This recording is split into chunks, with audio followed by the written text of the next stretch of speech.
Hey everyone, Ariel Adams here with a blog to watch. Today I'm going to review the Ikepod Horopod. This is the latest watch from Ikepod, which is now in their third generation.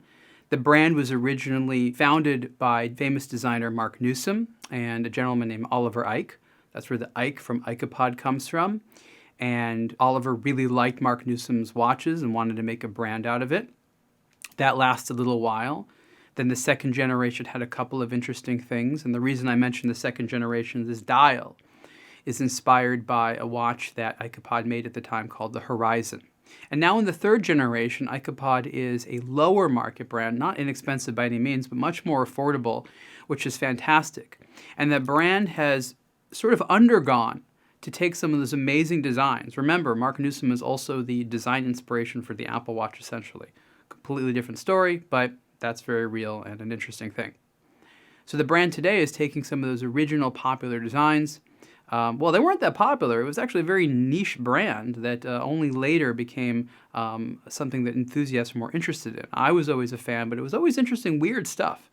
Mark Newsom was really a bit ahead of his time, and taking those watches and creating more affordable versions today, such as the Horopod, which is not per se cheap, but again, several times less expensive than the far more exclusive original generation Ikepods were.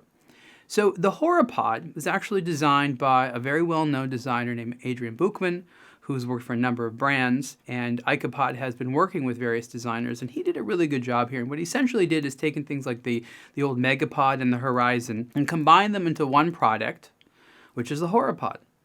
It's a titanium watch. It's got that pod shape, which some people say looks like a UFO, some people say looks like a pebble. It's a really cool shape. I enjoy wearing it. I have a few Ikepods, and it's a really, really good shape. Here on both a titanium bracelet and, as you can see here, a rubber strap, which is, in a sense, similar to the original. This is actually a dial which is inspired by one of the Horizon watches that came out over a decade ago now. The watches contain Swiss-made 2824 automatic movements. These are ETA movements that apparently are new old stock. So they were produced a while ago and just now put into watches. Totally decent movement, and you can see the movement a little bit here through a partial window on the back of the case. The Horopod is 44 millimeters wide, but it does not wear very large. Why? Well, it doesn't really have lugs, and the way the strap or the bracelet attaches to the case means that it wears very modestly. So that is, of course, technically 44 millimeters wide, but definitely wears on the smaller side, which I think is good. And in titanium, it's definitely going to have a lighter weight to it. This is my favorite of the dial versions. I like the legibility. The orange and gray and white really call out the Ikepod of old, and it combines that sort of fun, interesting, artistic look of Horizon with a little bit more of a contemporary, modern sport watch feel that I think Mr. Buchman did a great job for Ikepod. So these are the Ikepod Horopod watches. You can see more in a blog to watch. Retail price is $3,490. Thanks.